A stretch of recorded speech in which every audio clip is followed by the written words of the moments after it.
call to order the Shakopee School Board meeting of March 9th, 2015. Sarah, would you please call the roll? Bird. Here. Hallett. McKeon. Here. Romansky. Here. Swanson. Good evening. Tucker. Here. And Bowerman. Yes, ma'am. So tonight, we're going to start with something fun, and hopefully something that we're going to make a routine habit of doing.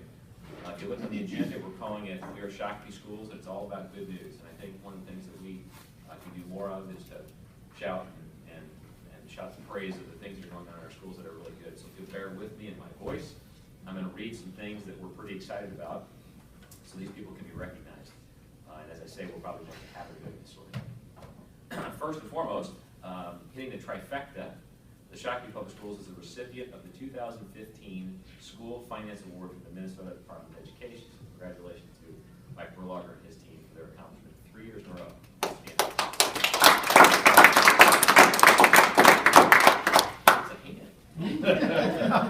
Number 2, or should I count? I should have done this 10 down to 1. Number 2, the Shakopee High School robotics team earned the Lake Superior Regional Rookie All-Star Award in Duluth. The award qualifies the team for the 2015 FRC, which stands for First Robotics Competition, World Championships, held in St. Louis, Missouri in April. They are raising money to be able to attend. So that's outstanding to have this team do that. Number 3, something you're probably all aware of if you've been paying attention to the paper. Congratulations to the 7 wrestlers that went to state.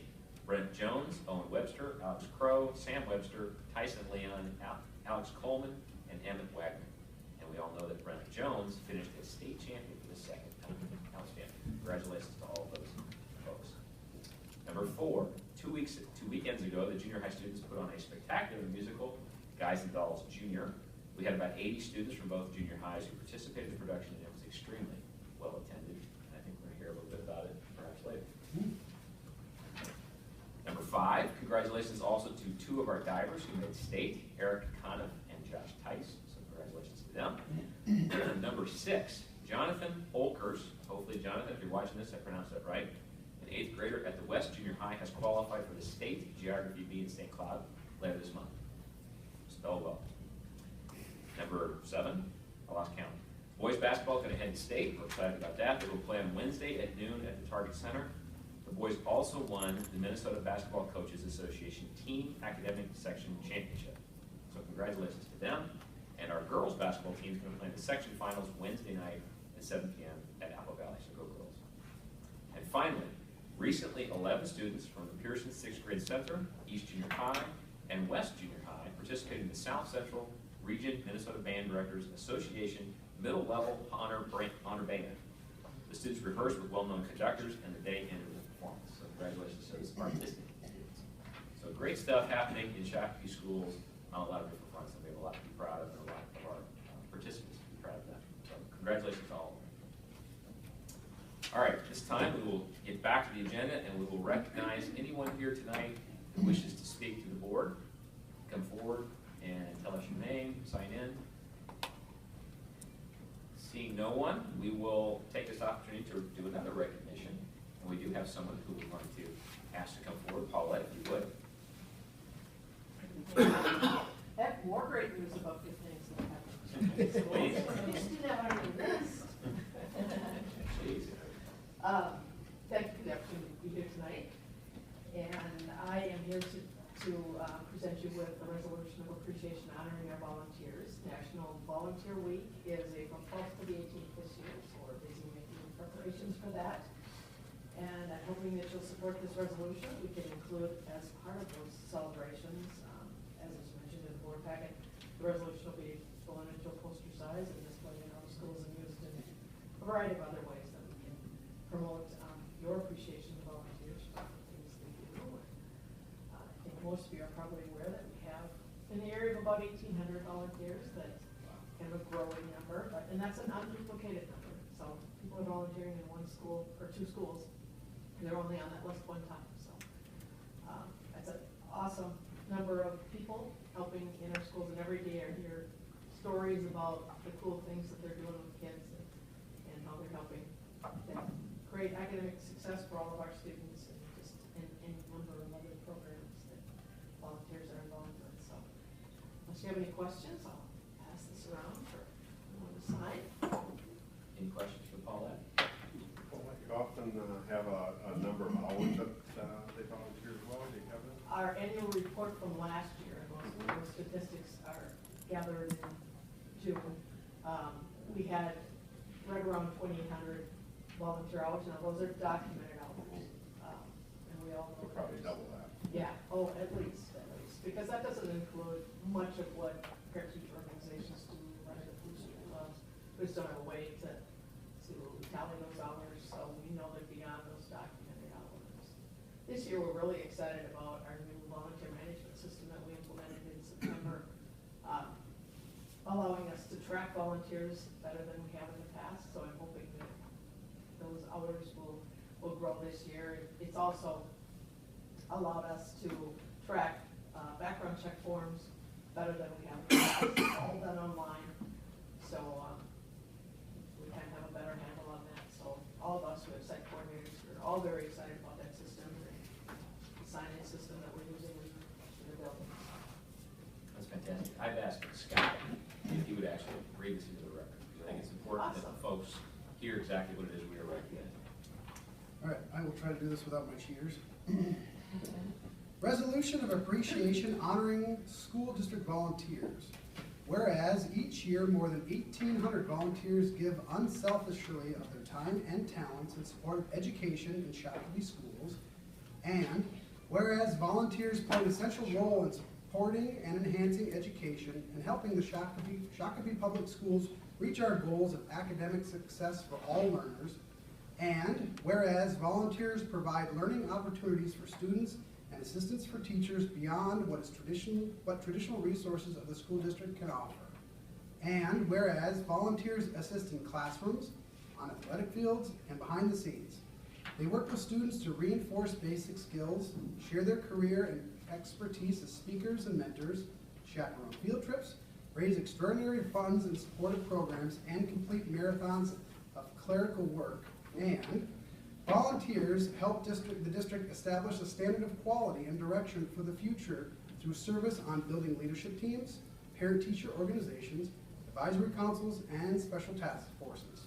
And whereas all volunteer efforts bring together the community and its schools for the benefit of students, make the district a better place to live and learn, and set an example for students about the importance of education and volunteer service. Now, therefore, let it be resolved that the School Board of Shakopee School District 720 hereby extends its sincere appreciation to all district volunteers for their amazing dedication and service, and be it further resolved that the Shakopee School Board hereby proclaims April 12th through 18th, 2015 as Volunteer Week in the Shakopee Public Schools to honor the significant and positive impact volunteers have on education. Well done. Thank you very much. Yes, we have a motion to accept the resolution honoring our district volunteers. So moved. Second, great. Any other comments? Just one. Yes, Mary. Paulette, what are we gonna do to celebrate? Is it gonna be in each of the schools? Each of the schools have their own little celebration. And I don't have the dates for any of those, but as I did last year, I'll send those all out to you if you would like to be a part of any of those. Most of them are before school in the morning, so staff can be involved. And some of them honor just our Above and Beyond volunteers, and others honor all the volunteers, like Jackson, which is a huge celebration. I think Chucky ran that last year. So, yeah, love to have any of you that could make those dates, and I'll be sending those out when we have them all established. Thanks for asking. And I want to thank you too, Paula, as coordinator, and all the work that you do that probably doesn't get recognized, but certainly it doesn't happen without you, so thank you very much. So with that, we can take a vote. All those in favor, say aye. Aye. Those opposed? Motion passes unanimously. Very much. Thank you to all the volunteers. All right, we'll move on with consideration of the agenda as presented. I think, we have a few changes. Yeah, just, I think it's one addition to the personnel items, which is 1.5, and you have one more acceptance of the resignation that's listed at right in front of you there. All right. Any changes? Mary? I'll make a motion to accept the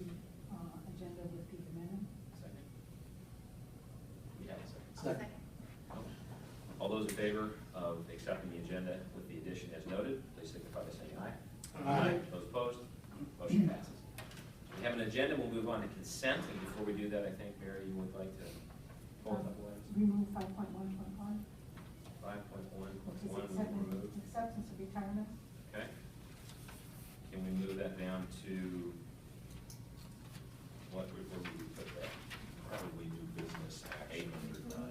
We'll make it, under 9, we'll make it 9.1 then? Yeah. Okay. Any other changes to consent? We have a motion to accept consent items with the one deletion. So moved. Second. Any other discussion?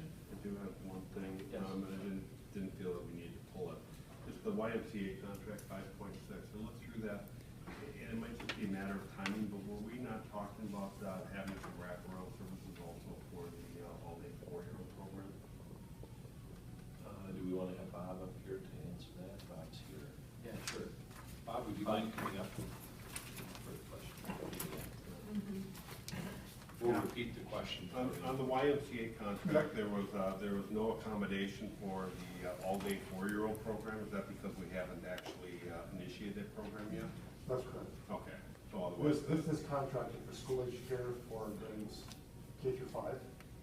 There'll be a separate agreement that would be, we're in negotiations right now with the Y for before and after school care for next year's 4-year-old preschool program at Central. Okay, Contract is for elementary schools only that you're approving tonight. thank you. Thanks, Bob. Any other questions or comments? Seeing none, all those in favor of accepting the consent items with the one item removed, signify by saying aye. Aye. Those opposed, motion passes. Rod, unless there's anything to change, just go in order. I think we can stay in order. I don't think any would matter to the audience. Okay. Then I think we'll begin with Crystal. Come on up and talk about the referendum communications update.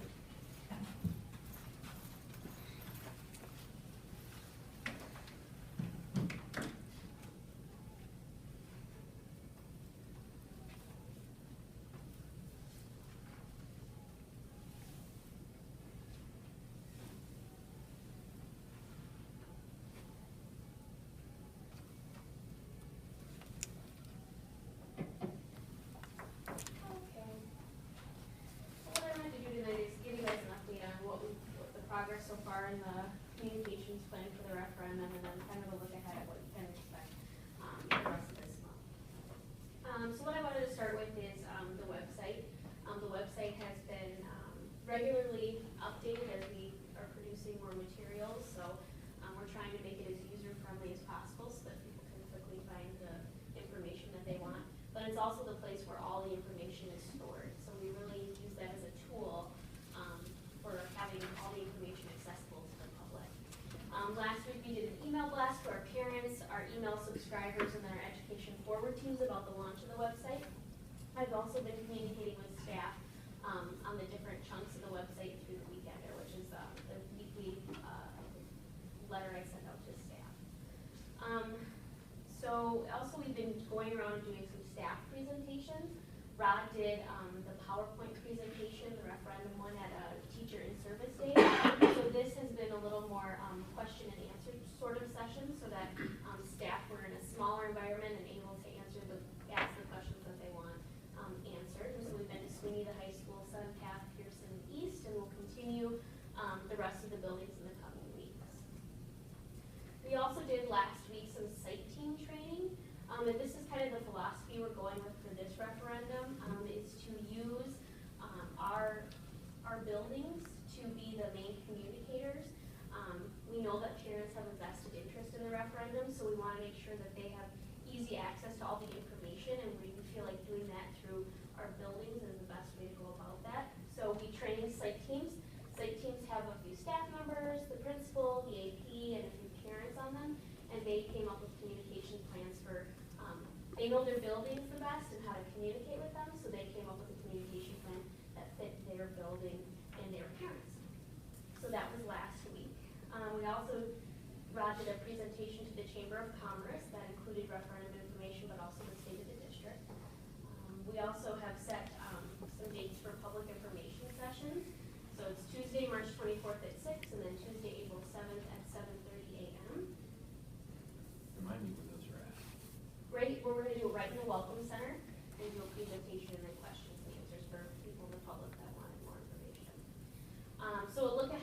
to what we'll be doing in the next couple of weeks. We're just finished up the regular fact sheet, so that can be found on the website, and I can show you guys where I put that. We're gonna have a technology levy fact sheet that'll be finishing up here soon. Also working on a newsletter that'll include some of the referendum information, and that's sent to all district residents by the end of March. Hopefully before the end of March. We're also working on some videos for question 1 and question 2. So 4 1-minute videos that will kind of roll out as we get closer to the referendum, and another resource for people to learn a little bit more about each of the questions. And then it'll be our Shakopee Schools video, so a video talking about who we are and what we've done, and that'll be our points of pride as we just did the good news. So putting that in some sort of video form. We're also working with the cultural liaisons to figure out best ways to communicate with some of our other cultures. So we'll be translating the bookmark and then working with them on some presentation opportunities. We're continuing to update the FAQ on the website. So as questions come in, if we keep getting the same question over and over again, we're gonna address those with the FAQs. And then I've been answering questions via the referendum email, and we have a hotline set up, voicemail. So I also wanted to take this opportunity for people that are watching to learn more about the referendum. So as I mentioned a few times, our website is a great resource. We also have the referendum email that we answer questions to. We have a hotline set up with a message about the referendum, and then people can leave a message, and then those public information sessions. And if you're a parent, you'll be seeing more from your schools. Any other questions? Have you been receiving a lot of emails and phone calls? No phone calls, maybe a handful of emails.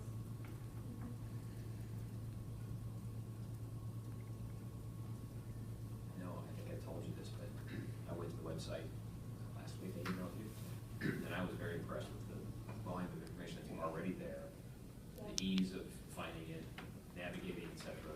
One of the videos was posted, so I applaud all the things you already have done, and it sounds like you can do a lot more, so Yep. great job We by still you. got 2 months to keep getting the information out there. So I'll just quickly show you guys the website. We can whip this over this learning session a little bit, but this is a hot link on all the school pages, and then the global icon you can hit to the referendum too. And this is where our referendum fact sheets will be on each of the pages. So that right column is always going to be the same, so that wherever you go, you have that basic information.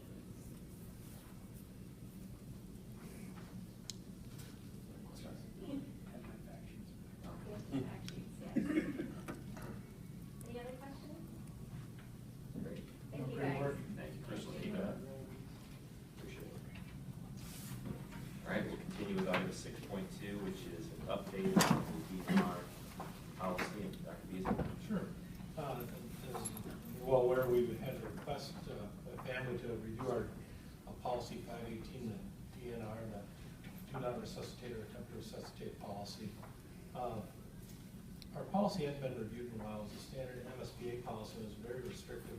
Not only in our current policy do we not accept DNRs, the part that I think we found troubling as a policy committee was that we couldn't even relay the existence of a DNR if medical person came on site.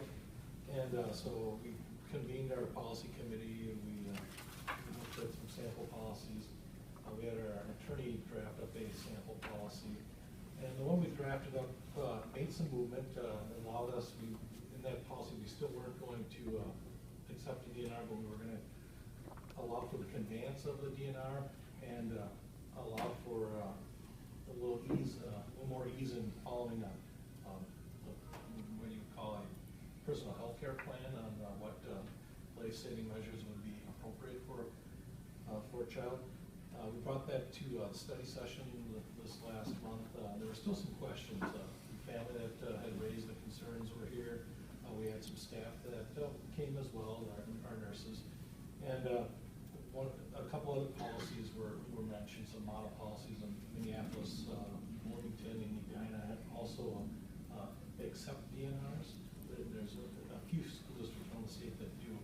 And a request was made at that time that we reconvene the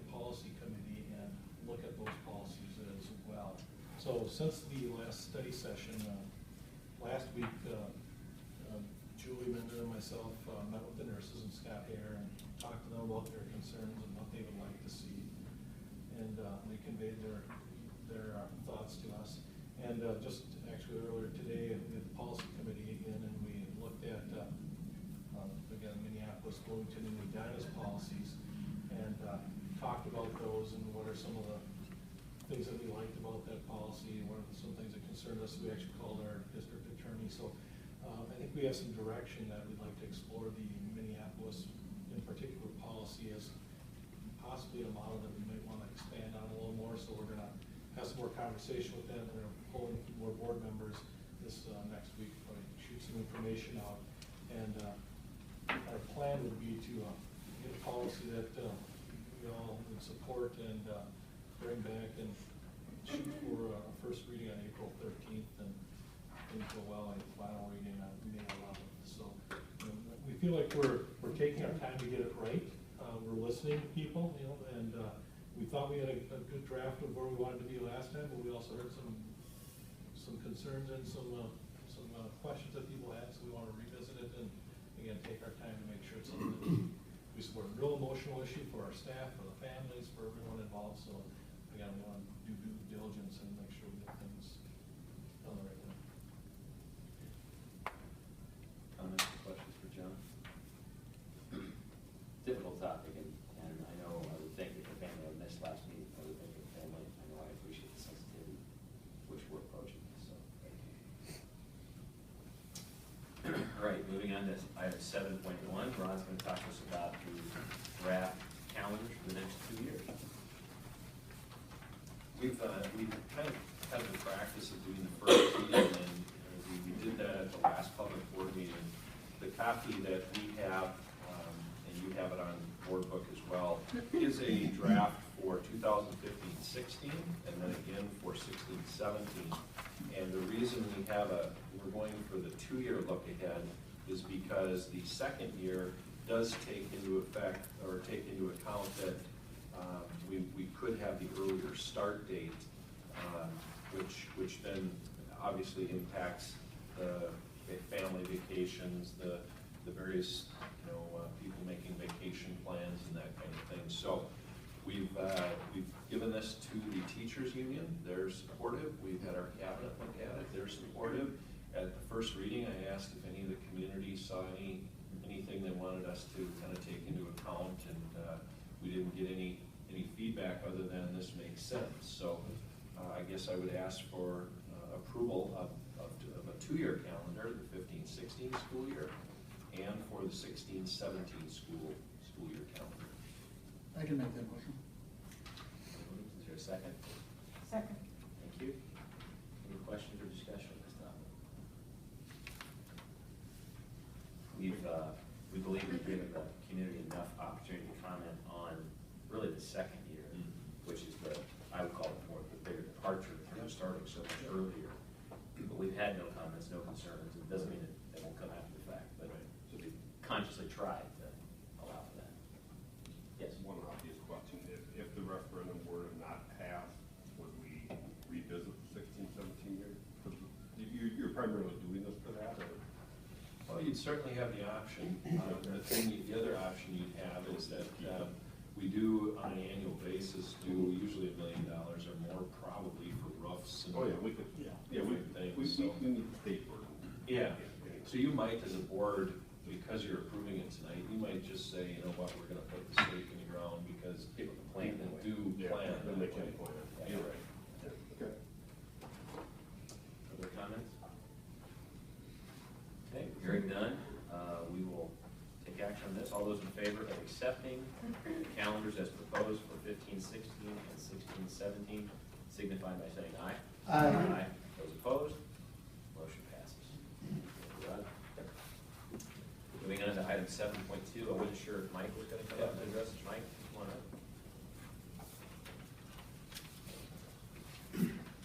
For those watching, it's the high school, the junior high, East Junior High pool elevator replacement bid. Mike's going to talk about. So about a year and a half ago, we had the state elevator inspector come through our buildings and We have them inspected every couple of years, every other year. They come in and at East Junior High on the east end of the building where we have the elevator that goes to the pool deck and then down below the pool and then up into the locker room area or the hallway to the locker rooms. They wanted us to replace that elevator. We were looking at a number of ways to do it, and the most practical way is to just do a straight replacement of the cab and any of the rails and equipment underneath it.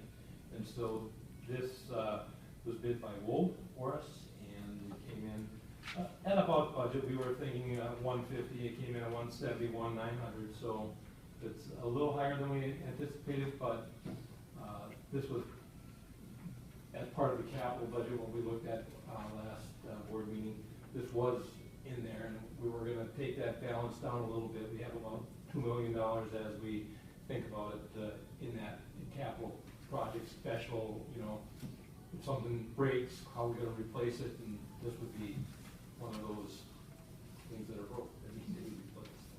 I would hope that we would be able to do this, and then we only have one other bid out right now, and that would be for parking lot expansion at Sweeney and Sunpath. So we're going to pull that across the front of the building a little bit more at Sweeney on the west side, where they drive in and have about 15 cars lined up. We're going to expand that so they can have diagonal parking for about 20, and then it would, or probably even more. I think it added 20 spots onto the 15 that are there, so it's going to be probably in that 30 spot range, 30 to 40. And then at Sunpath, we're going to expand towards the softball fields.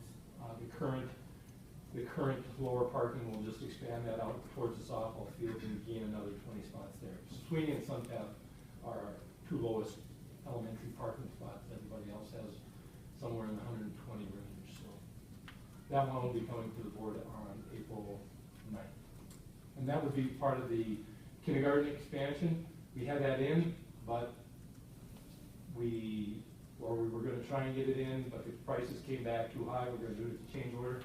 Prices came back too high last year when we were trying to change order, so we're just going to bid it out straight, and hopefully there's some, still early enough in the process that people will be hungry for that and get it done this summer.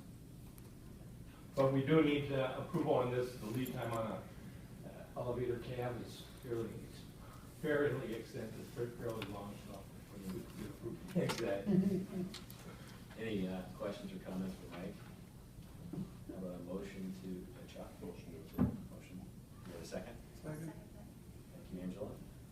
Now, any questions or comments for Mike? I just want to thank you for bringing that forward. I think there was at one point this might have been on consent, but I think it's important that the community recognize that we have lots of buildings to take care of, and there are things that we just have to do. In this case, it's by code, so it's not even that we have a choice. Right, exactly. And they're sizable expenses, so it's all part of running a district of our size. So thank you for bringing it. So with that, I will call for a vote. All those in favor of accepting the elevator replacement bid as proposed, please signify by saying aye. Aye. Those opposed? Motion passes. Thank you, Mike.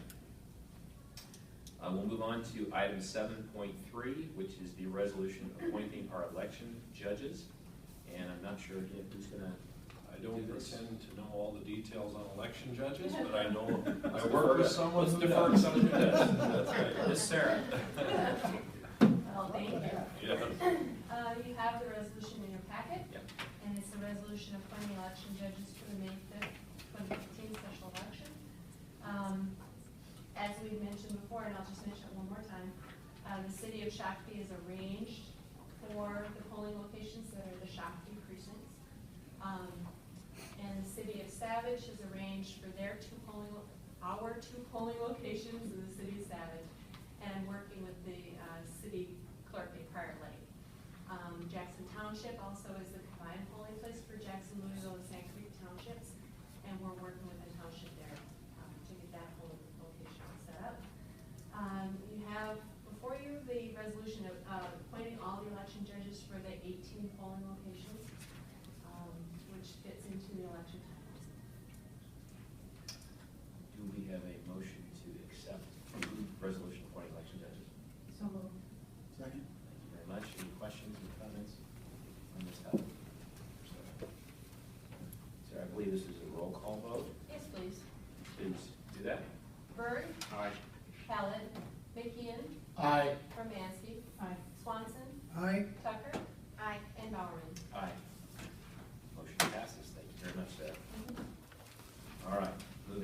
to item 8. I don't think we have any new business, so we'll move on to item 9, and we now have an item 9.1.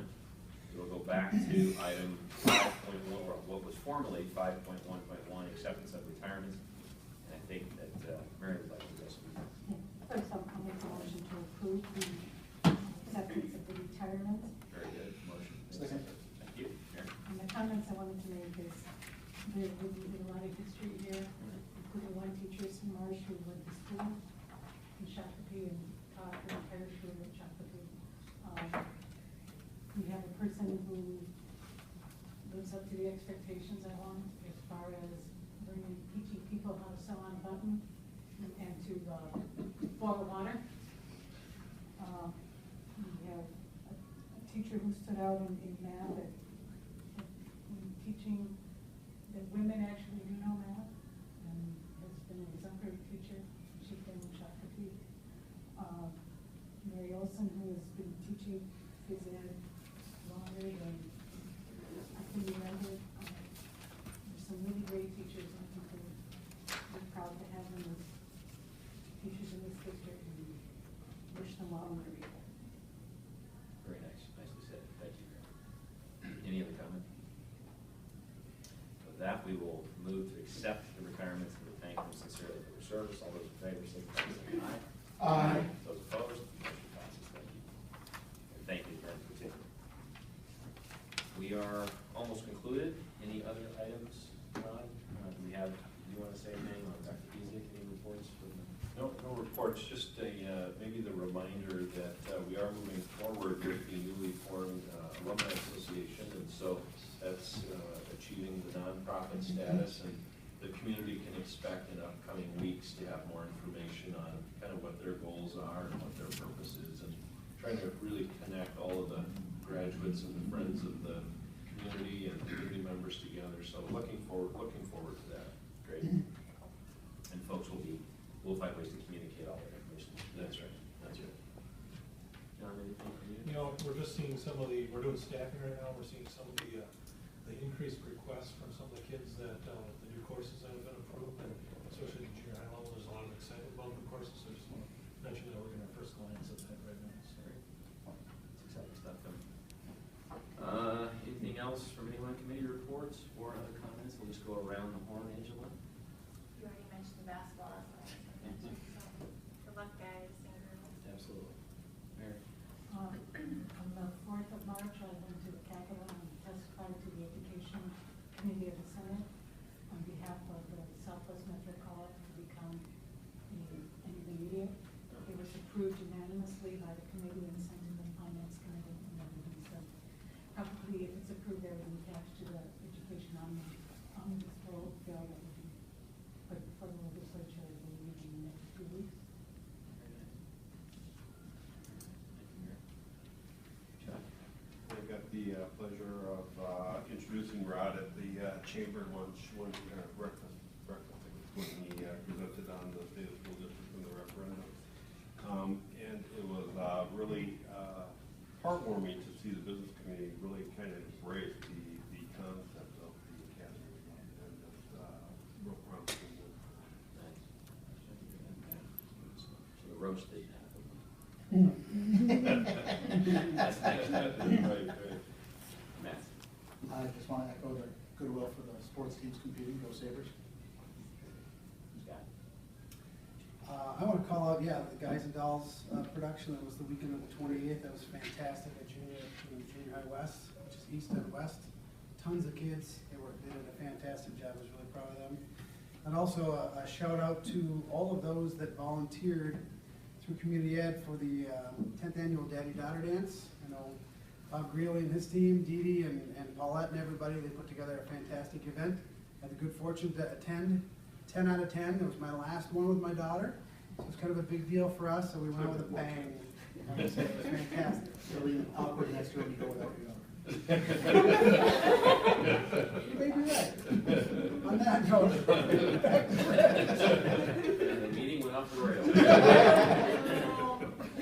All right, so we have several meetings just to call the folks' attention. Well, one thing actually prior to the meetings, absentee ballots will be available on March 20th.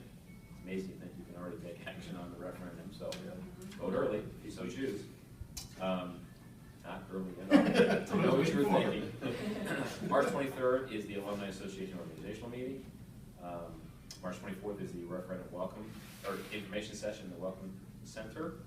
April 7th is the next one, and that's in the morning. We have the National Volunteer Week, oh, it's already gone, so we've recognized that group. Next board meeting is on April 13th, followed by learning session April 27th. Recognize all our teachers, May 4th to 8th. The election, the all-important election is on May 5th, and we'll have a meeting on May 11th. Any final comments from anyone else? Then I will look for a motion for adjournment. So moved. Second?